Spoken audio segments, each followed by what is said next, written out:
Good evening, everybody. Welcome to the Interfaith Council of Sacramento annual Power of One event, where we recognize and honor community leaders and local organizations. We are so glad that you can finally meet in person. Thank you for coming, everybody.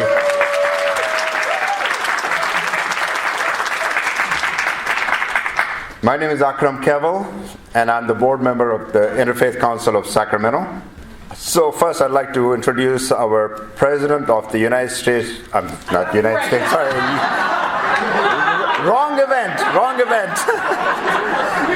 President of the Interfaith Council of Sacramento, Serene Irby. Sorry, wrong event.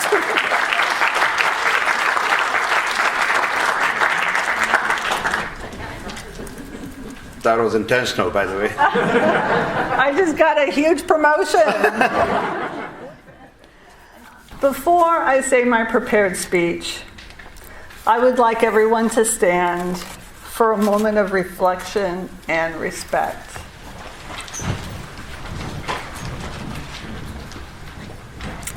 This is to acknowledge the 200 mass shootings our country has experienced so far this year.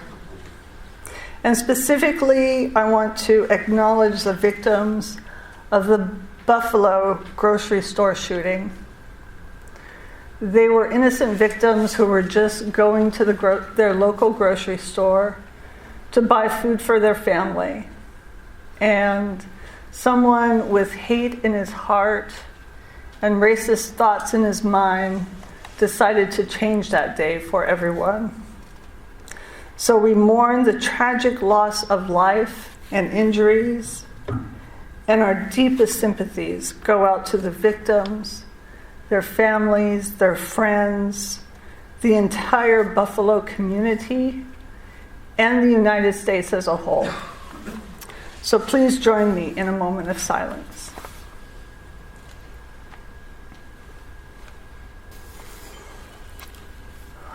Thank you so much. You can be seated. So I am the president of the Interfaith Council, not of the United States of America. So we last held our Power of One in May 2019. It seems so long ago, but it's an annual event truly to recognize community leaders and organizations that do so much great work for our community.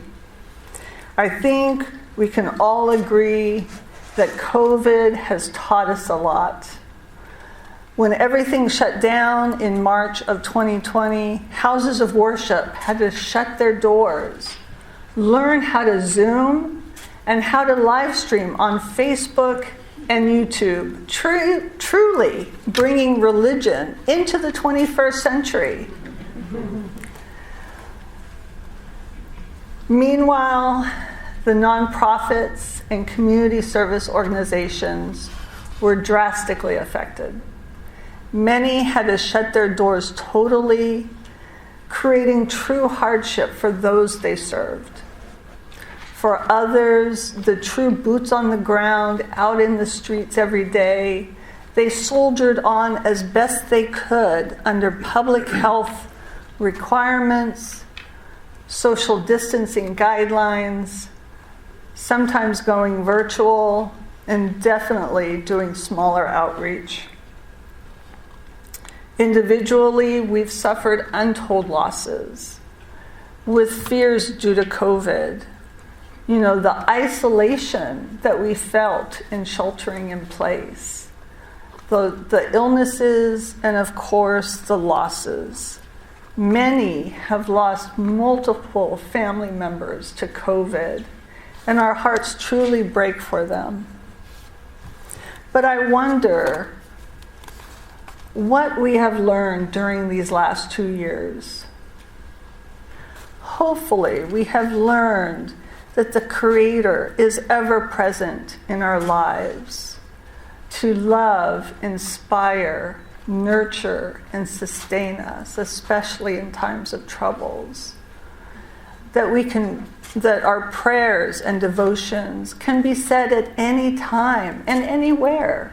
And even on Zoom, prayers can be inspirational. We've relearned how very small our world is and how we truly are all one people, all children of God. And we've learned how interconnected we all are in so many different ways. And I think we all agree we've gained a greater appreciation for family and friends and relationships. Just being here tonight, seeing each other, meeting new friends, it's so joyous just to be here. Tonight, we are honoring community leaders who in some cases have served in their chosen areas of service for decades. Not for fame or glory, not for fortune or power, but to truly, truly make Sacramento a better place to live for everyone. You know, the golden rule isn't all faiths. It's just rephrased differently. In Christianity, it's do unto others as you would have them do unto you. In my religion, the Baha'i faith, is prefer your neighbor to yourself. I truly believe that each and every honoree tonight lives by the golden rule. So please join the Interfaith Council in celebrating each honoree tonight for all that they do. Thank you. Thank you, Serene. Before we begin, I'd like to call Father Michael Kiernan to the stage for invocation. Father Michael Kiernan is the pastor at St. Mary's Beale Air Force Base. Father? God of mercy, gentleness, kindness, and goodness, you are the creator of all the world and all that is in it, all its peoples, whom you created out of love and compassion for their good individually, for all the faiths, and indeed for all society. We ask your blessing upon us all gathered here in this great event this evening. We ask your blessing upon all who will receive the Power of One awards in appreciation of service, caring, and goodness that they have done in our society in various ways. Pray for all who give back to the community in so many ways, as we will see this evening. We ask your blessing upon us all to give us gentle hearts,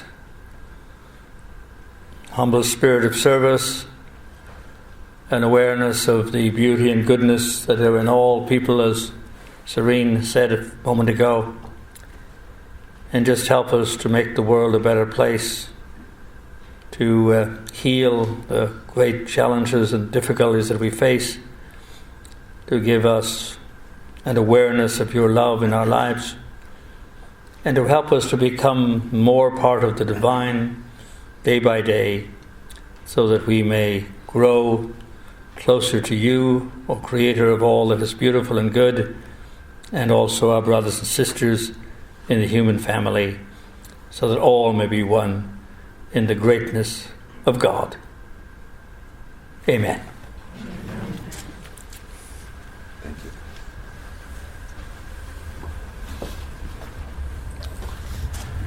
you. Ladies and gentlemen, next I'd like to introduce a board member from SMUD. SMUD is a long-standing sponsor and supporter of Interfaith Council of Sacramento and Power of One event. I would like to call now on Rosanna Herber, Director SMUD Board. Please come to the stage. Thank you, Rosanna. Thank you. You know, it's really a great honor to be here tonight to share a little bit with you about SMUD. You know, as board members, we all get the opportunity to pick which events we want to go to speak at. You know, sometimes you go in front of, the Metro Chamber or, the Business Journal, all kinds of different opportunities. And when I saw this one, I said, I want to do that one. I wanted to be here tonight because I wanted to thank the wonderful folks out there who lead congregations and who engage with folks to help them learn the truths that I've learned, that we're all one, that we're here to make the world better, that each and every one of us is special and has something to offer. And so I want to thank you for, instilling that in our whole community. And I want you to know that SMUD is your partner in this. SMUD and the SMUD board are dedicated to making the community better. And we do this in a variety of ways. If you're a nonprofit organization and you haven't gone to smud.org and asked for a sponsorship for one of your events, I'm telling you, do it tomorrow. We work to engage with all nonprofits. There's very few organizations that probably don't receive some kind of engagement with SMUD, because SMUD is your public utility. We are you and you are us. And I want to share with you, some of the bigger things that SMUD has done. We fund 36 nonprofits representing an investment of $650,000 through our SHINE grants. And our SHINE grants are grants that SMUD has put together to help communities be stronger. And isn't that what we do? Try to unite to make things better for the rest of our community around us. So if you're a community and you feel like you would benefit from doing a project with SMUD, usually it's infrastructure. Maybe you need solar, maybe you need lighting, maybe you need energy efficiency measures. SMUD is here to help you do that, because that's part of creating community. We also support, the larger community through SMUD Cares, which is a volunteer program where we provide volunteers to work at your events. All you have to do is, again, go to that smud.org website and say, I'm working on this event and I'd like to see if anybody at SMUD would like to volunteer for it.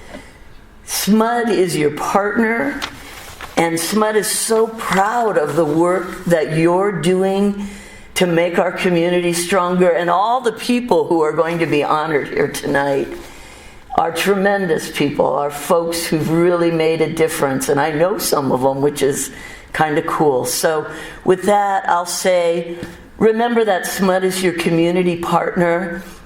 I'm your friend on the board. Come to SMUD if we can do anything to support you. We're very proud to be a sponsor for the Power of One.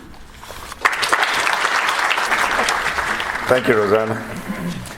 We are privileged this evening to hear from Phil Tilbert, United States Attorney, Eastern Division of California. Phil served as an assistant U.S. Attorney for 18 years. Prior served in the Criminal Division, Department of Justice. Ladies and gentlemen, give it up for Phil Tilbert.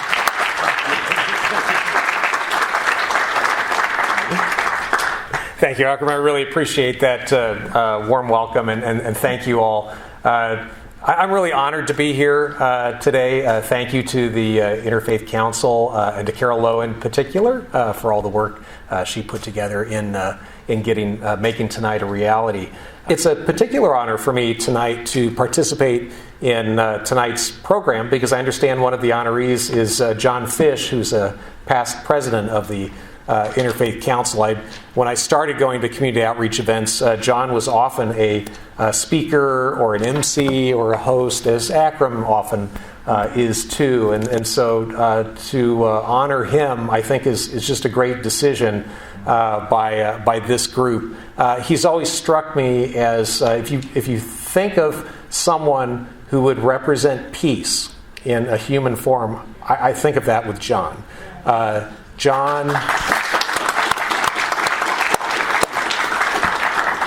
Jon just exudes peace and calm and composure and caring for his fellow man. And I learned a lot about the Sacramento Interfaith community just going to events where Jon spoke and talked about the values that he held, that his colleagues held in the council. And I really learned from that. I also learned from, he's a great storyteller, as you all know, and so he usually had a good story. And I'm not that great a storyteller, but he always seemed to have a story that would bring home his point well and allow you to carry it away for that evening. So anyway, Jon, I'm happy to be here to watch you be honored tonight. What I want to say is that this council and the people associated with it, the work that you do in building community cohesiveness is just critical, particularly today. You don't have to agree with someone, but you need to know how to talk with your neighbor. This idea that our society is a marketplace of ideas, I think, is still a good one, other than when it becomes a marketplace of bad ideas. And when people hunker down and only talk to people who think like them, or they think are like them. The interfaith community in Sacramento has established really a strong record of building community. What I see you doing is promoting things like understanding, acceptance, respect, kindness. Those values are things that I see you working on every day. These are positive values that we all share. You are uniquely situated to help weave the fabric of our various communities together into a larger, peaceful society, because you do run those focal points in our society. Since I became involved in my office's community outreach many years ago, I've really been just repeatedly impressed by the interfaith community's reach in Sacramento, the genuine friendliness and openness, and the dedication that you all have shown to building and maintaining bonds between different religions. As your U.S. attorney and as a member of the community who lives here, I ask that you continue this important work, which benefits all of us. Thank you.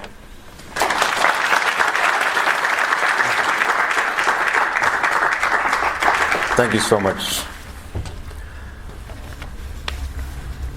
We will now have the presentation of our Power of One Awards. First, we'll have Gabby Trejo, Executive Director of ACT. And to present this award, I would like to call Jason Wiener on the stage. Jason?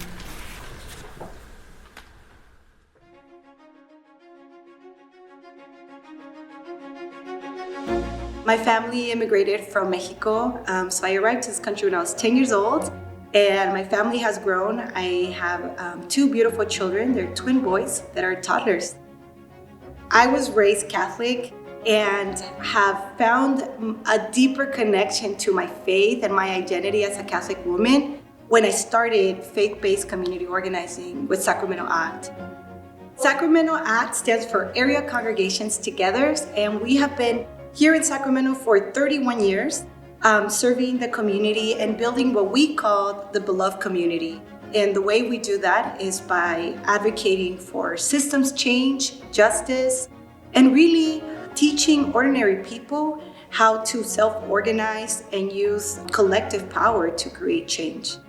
At ACT, we believe that people closest to the pain have the solutions to their problems. And so what that requires of us as a staff is to go out in the community and listen to residents, listen to members of our congregations to see what are the problems that they're seeing and what are some of the solutions that they want to see, and invite them to be architects of change.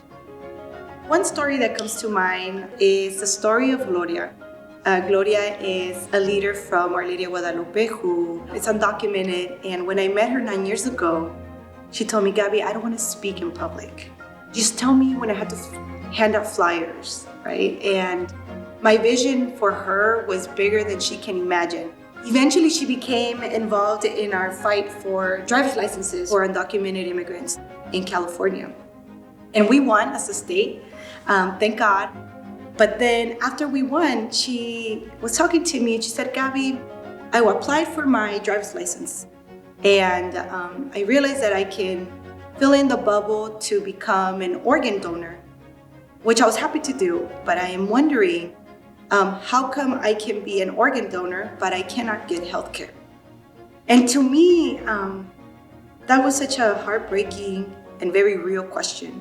It was a challenge for me as a leader in the community about how do we not just win policies, but how do we continue to have a larger vision for where the community needs us to step into.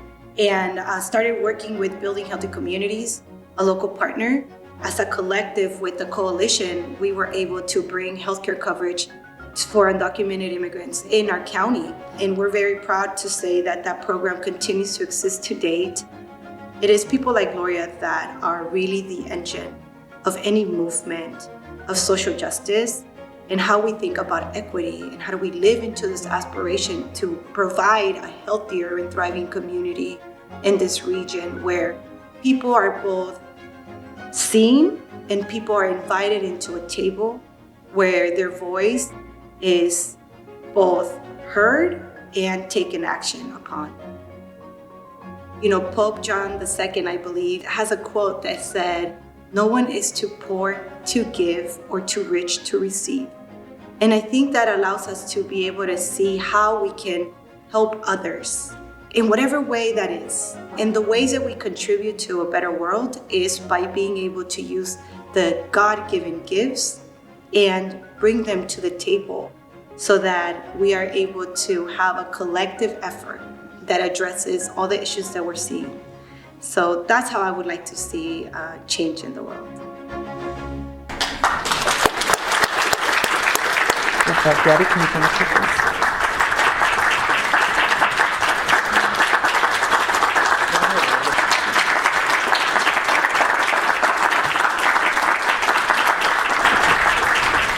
Thank you.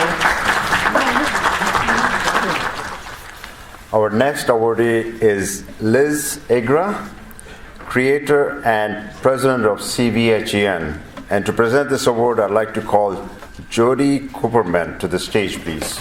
Jody?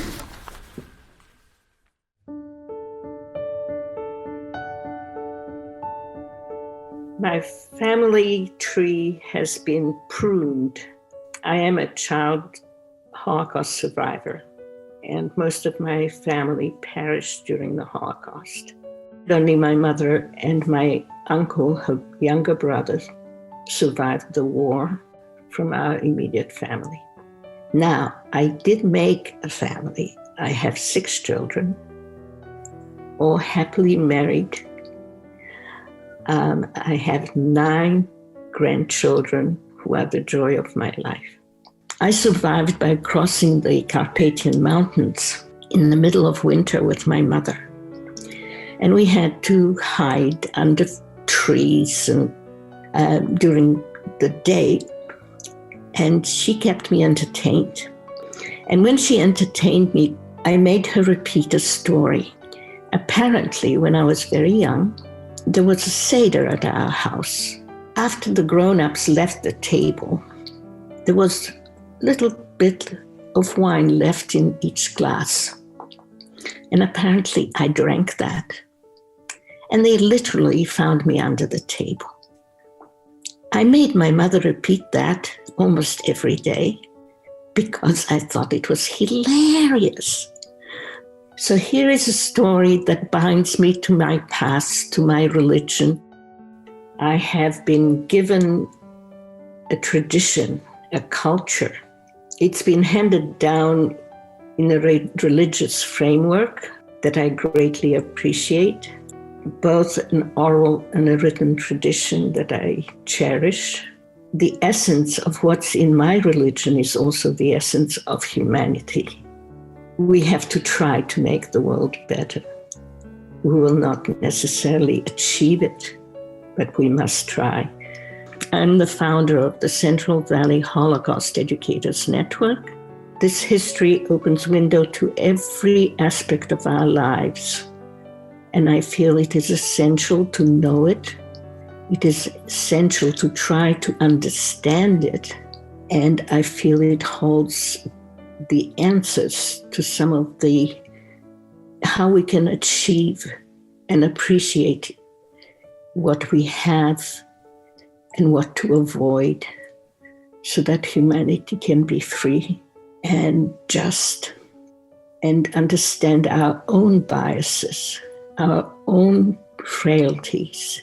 There isn't a thing in the world that touches each individual that is not illuminated by this history. So I teach it to teachers. I help children of survivors tell their parents' stories. I have created a resource library where people can access this history easily. And I offer workshops and help people come closer to this history and see how they can have an impact on the future. If I had a magic wand and change the world, I want people to see what unites us and mitigate what divides us and take every opportunity to do that.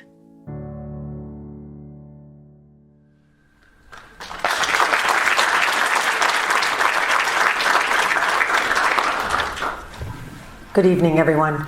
On behalf of Central Valley Holocaust Educator Network and Liz Igra, we would like to graciously accept the award on her behalf, and she's going to thank you herself on the screen.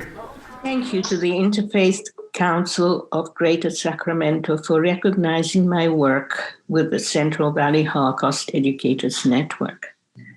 Particularly after the terrible news from Buffalo, New York, I am grateful to my fellow honorees and everyone involved in Interfaith Council for helping to improve cross-community relations and resist division and hate. Thank you again. Third, our honoree is our past president of the Interfaith Council of Sacramento, a dear friend of mine, the man we all love and know. Ladies and gentlemen, Jon Fish.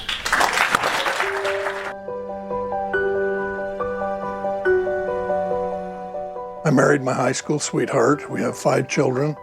We have 23 grandchildren and coming on 10 great-grandchildren. We've been married almost 55 years. She's the great love of my life. I got enlisted in Interfaith by going to a board meeting when they said we're going to make new officers now. So please vote, and turn the votes in, and we counted them, and I'd been elected president of the board. I still don't know how that happened. But then we did that for almost 10 years, had a wonderful experience, made a ton of friends, learned an awful lot about other faiths, how other people worship, what they do, involved ourselves in lots of events. So it's just been a wonderful experience. The common thread in Interfaith is that we all have a book of Scripture. We all believe we're the child of God, We all believe in doing good, making society better and humanity better. And most of the religions have sacraments and those kinds of things that mean something real special to them, but could be called by a different name at a different faith. One of the things that unfolded while I was president was the shooting in Las Vegas. Rabbi Taff and I were talking about that, so we put a program together that very next night where people could come down to the synagogue, and we had a standing room only group of people, and we asked other faith leaders to speak and tell, just a rally for unity in the community. And I think we've already done 10 of those in 10 places of worship where we just needed to love each other and care about each other and be interested in each other and set aside any boundaries that might have been perceived.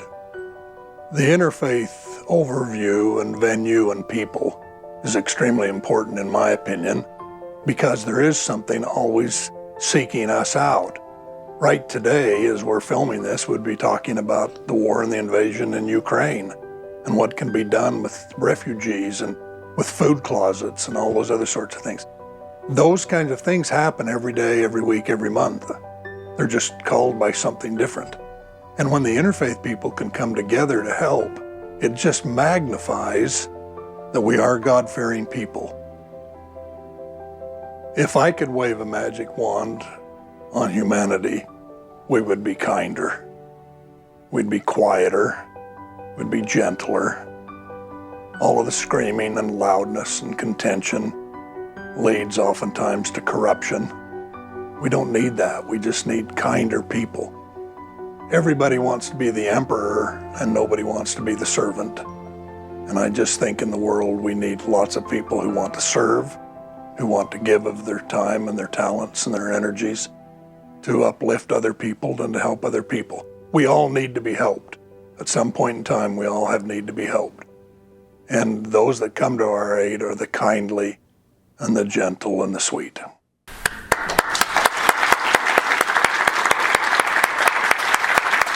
And to present this award, I ask Charles to come on the stage, please. Charles? I'm quite honored to be up here to introduce Jon. The fact is probably most of you have lots of stories of Jon's work and his experience. I know him first through from the Interfaith Service Bureau, which was the previous name of our Interfaith Council of Greater Sacramento now. And actually, Jon passed out lots of Power One awards, right, over the years. He's been, several of you, no doubt, have received it from Jon under his tenure as the president at Interfaith. And he took the council through a lot of challenging times, especially finances. And some of you from the Interfaith Service Bureau Board remember these times, and we're involved in a lot of that. And I'm so grateful because of Jon's absolute commitment that this has to go forward. This cannot die. Especially it was RCC TV back then, now it's Sac Faith TV. It can't die. And his absolute commitment to seeing that happen. And the beautiful thing is that Jon always outreach to people. He visited so many different congregations and denominations, the in-person touch. Being there as a friend. And as Jon always says, when we know each other as friends, then you can't hate that other person. And Jon was the example of doing that. Going out and visiting people, showing up for the Sunday service, showing up for the worship event. Remember, we did so many events at Salam and many of the different communities. And so his outreach was only matched by his storytelling. So Jon always had a story that he could share that would like open up people's hearts. Just the real life experiences would open people's hearts and make it much easier to embrace, to work together, leaders in the community would often come to Jon because, I need some people in front of the cameras. So Jon would get on the phone, and he would get them. He would get us there, right? For really so that the community, so that the world saw people of faith are committed to these issues. That people of faith care about what's happening.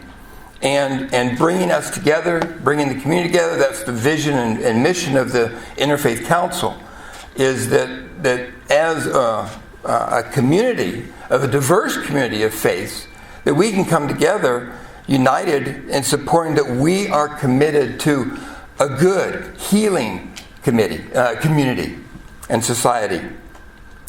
So even after Jon left the Interfaith Council, he still was active. Remember the Center for Interfaith Studies of America, right? And some of the meetings with Father Bonucci, I think. Just continuing with the commitment that the more we can understand and appreciate each other, then the easier it is for us to get along. Not that people need to change their religion, but by understanding and valuing and appreciating all the different traditions, then actually God can work. God can work in all of our communities and in all of our relationships. So I'm really grateful that I get to be the one up here to share this. Jon, even while very busy and interacting with all of the traditions, very active in the Church of Jesus Christ of Latter-day Saints, still an active volunteer. He's got volunteering in his blood. And I really appreciate that. We've benefited a lot from that. And so with that, I just want you all to welcome Jon up. Let's give him a big hand, because all of you know him. Jon Fish. God bless you, Jon.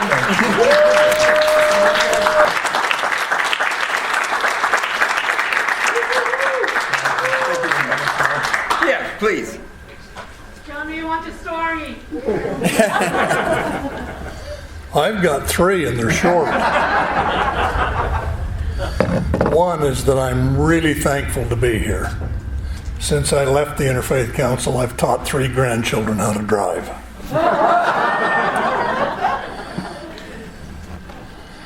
Second story is, when I was 7, my father was killed in an accident.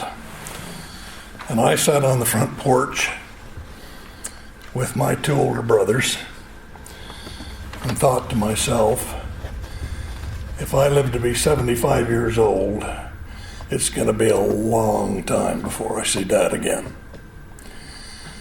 In a couple of weeks, I begin my 75th year. And he left about 2.5 months ago. That's just the way it's been. The third story I wanted to tell you was when Charles said visiting congregations. I think I've been to about 1,000 different meetings, not of my faith. Yep. And in an African American community in South Sacramento, in the middle of the service when they say stand up and greet your brother and sister around you, a little girl about 3, dressed to the nines, stood up on the bench and turned around and faced me and said, "Do you want to hug me?" And I said, "I do." And I looked at her mother. Her mother was, "That's okay, you can do that." And I hugged her. And then I said, "You're beautiful." And she said, "Oh, I know."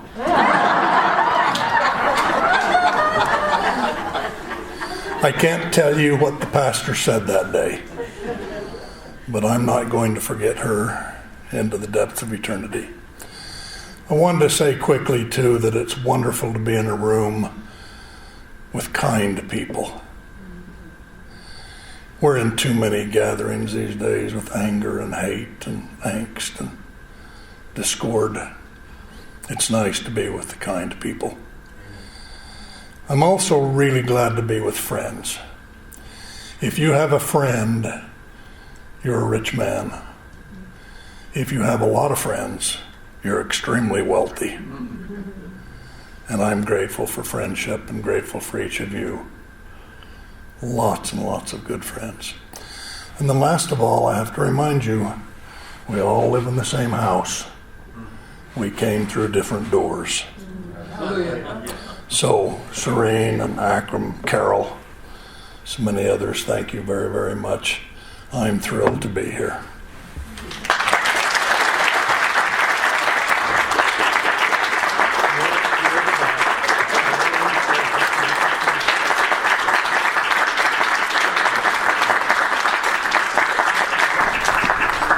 Ladies and gentlemen, at this part where we recognize the three organizations in our community, it is an absolute honor for me to be presenting the Community Service Grant to three well-deserving organizations that have exemplified service to their diverse communities through numerous outreach channels. Ladies and gentlemen, I would like to start by recognizing the first recipient of the Community Service Grant, Al-Mizbah. Located in Elk Grove, Al-Mizbah began in 2014 as a youth group yearning to give back to the community. Now, Al-Mizbah has grown into a full-fledged charity organization and food bank that caters to the underserved populations across Northern California. The individual that leads this organization is Imam Yasser Khan. Imam Yasser led this Al-Mizbah's first distribution in 2014. That distribution served 10 families and was a result of collecting funds from a small group of people. Since then, Al-Mizbah has collaborated with organizations and members of the community and now serves over 1,200 families a month.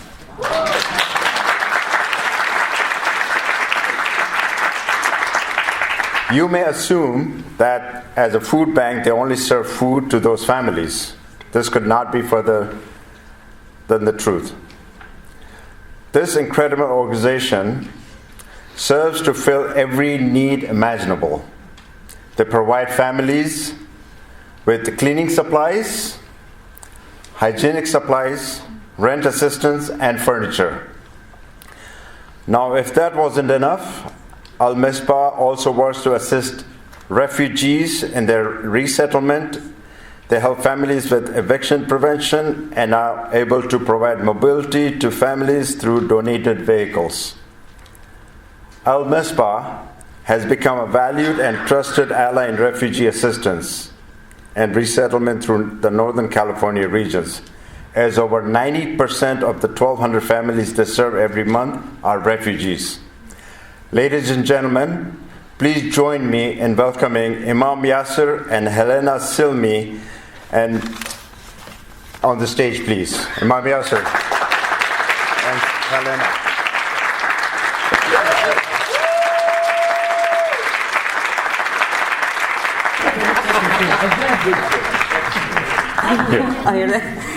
I'm Elena Silmi. I'm the resource director at Al-Mizbah, and I just want to thank this amazing community. Honestly, we couldn't do any of this without our community support, everyone's support coming together, no matter what religion, race. It's all, everyone doing, this is all above us. We couldn't do it without everyone. So I just want to say thank you for giving us this amazing award. We're humbled. And let's continue to do good for our community. If we can't do it, who else is going to do it? Thank you. Second on my list is World Relief. The organization comes alongside refugees and other immigrants in vulnerable situations as they build their lives in the United States. For more than 30 years, they have been welcoming immigrants and refugees across Sacramento. Beginning in 1989 with refugees resettlement, and in the past several years, broadening and deepening their services. Since 1989, World Relief Sacramento and partner churches have welcomed more than 30,000 refugees, and partner churches have welcomed in the Northern California. For decades, they have empowered churches, community organizations, and people like you to adapt to the challenge of the moment for the sake of the refugees. As needs have increased in recent years, they have expanded their work beyond refugees to include all immigrants in vulnerable situations. Today, World Relief Sacramento is part of a national network of offices through which more than 400,000 immigrants and refugees that have been welcomed to this country. I would like to call the representative from this organization to come on the stage, Megan Scurti. I am so excited and humbled to be here as a representative of World Relief. As you may or may not know, we have some of the most diversity in this one relatively small in terms of large city. Our refugee population is outstanding, and it continues to grow. In Sacramento, our two largest populations are Slavic populations and Afghan populations. And there's some pretty, we can say, turbulence happening in Ukraine and in Afghanistan right now. So we are so excited to continue to offer really holistic services, everything from that initial resettlement all the way to free legal services for vulnerable immigrants and refugees. We all are really together. I love to be in my position and get to look out into audiences like this where we do all just want to support each other and find different ways to do that. So this is absolutely incredible. I thank you so much to Carol Lowe, who found us and reached out to us. And I had no idea that there was a coalition like this that existed. And what a beautiful thing to see people who come together with this core thing in mind. Let's support and let's love each other. And I'm so grateful for this. This will be amazing for us to continue our services. We have so many people. I remember the first family that we welcomed from the Ukraine during this crisis was a family of 6, and all they had, mom and dad both came with a backpack, and that was it. That's all they could get before they had to leave. And just thinking of, what that must feel like. Some of us have refugee and immigrant stories, and some of us have it in our family that's not very far off, So there's a lot of people that need this extra love and this extra support. So I encourage you, it sounds like we have a lot of people who are helping with refugees right now, as they should. These are people that are very under-resourced and under-supported. So thrilled to have your support now, and hopefully to use this as a platform to say, go out and support some refugee resettlement agencies, some other smaller nonprofits that are doing this work too, because we all could use the love, and our clients could use the love. So thank you so much for this.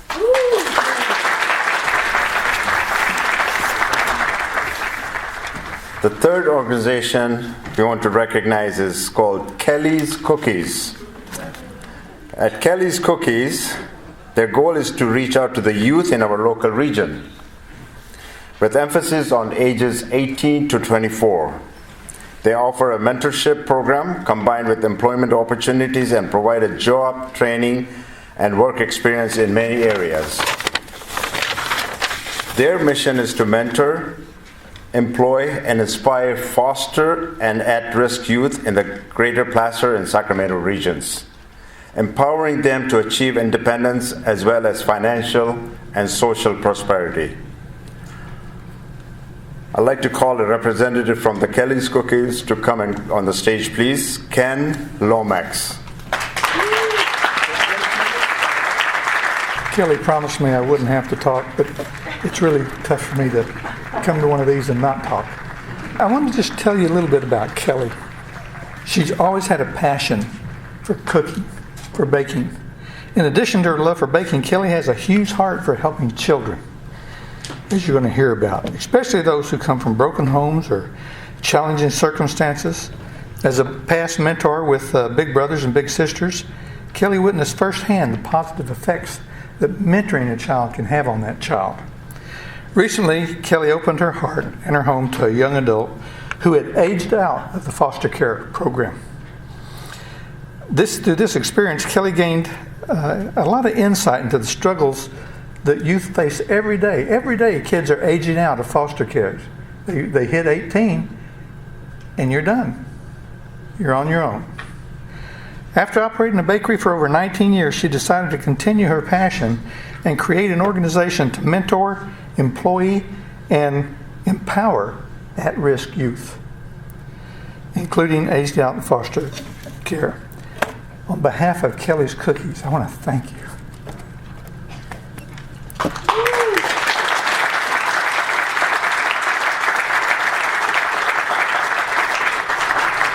You don't, excuse me, you don't know how many kids this is going to help. Thank you so much. But before I ask Charles to come and do the closing prayers, I'd like to recognize actually Carol. You've done an amazing job presenting this.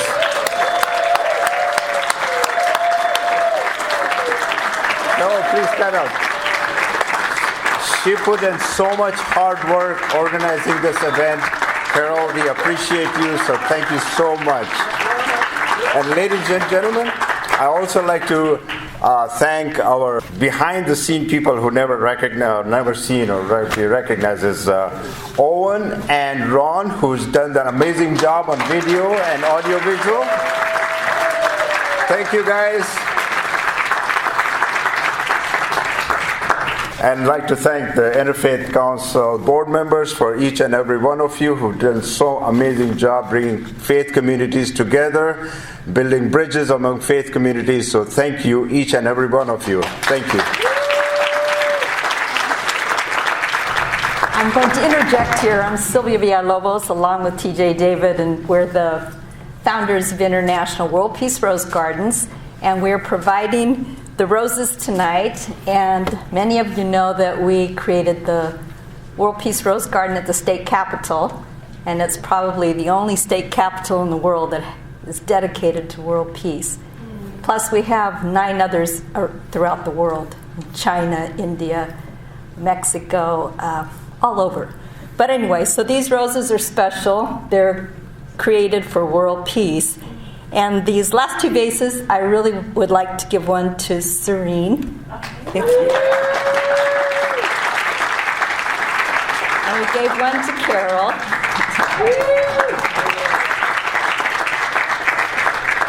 And the last one to Akram.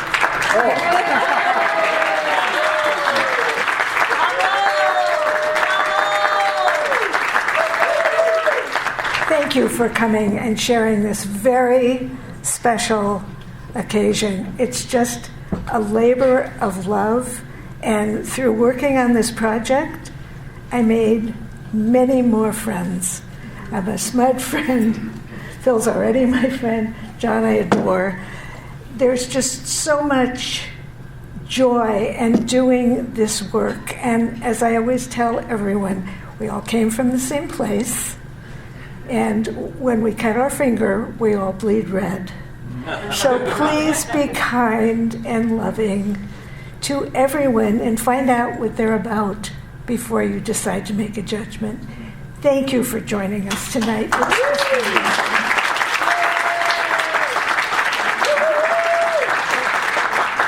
So let's give a thank you to all the faith leaders here. Yes?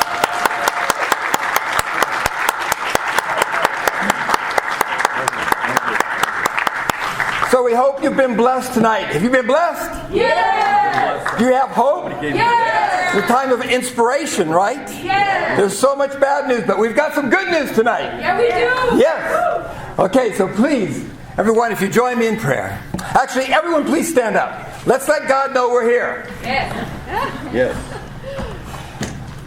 Ah, good. Sister Hansa. Yes. Welcome. Okay, please join me in prayer. Dear God, thank you so much for your loving compassion, for your care, for your fatherly love that guides us, for your motherly love that embraces us, for the vision that you have for a world of true, your children, one family under you. We're so grateful for what we could see tonight and pray that you found joy in the interactions, in the fellowship that happened tonight, but especially to see these people committed to bringing your goodness, your healing, your kindness to the world, and especially here in our Sacramento community. We want to offer up to you that you can find joy and comfort in seeing these people of dedication and devotion, and that we ourselves also can be people that can multiply that goodness, multiply your healing in this world, in this environment around us. So we thank you together as your precious, loving children, sons and daughters, as brothers and sisters. We pray this together. Amen. Amen. God bless you, everyone. Thank you.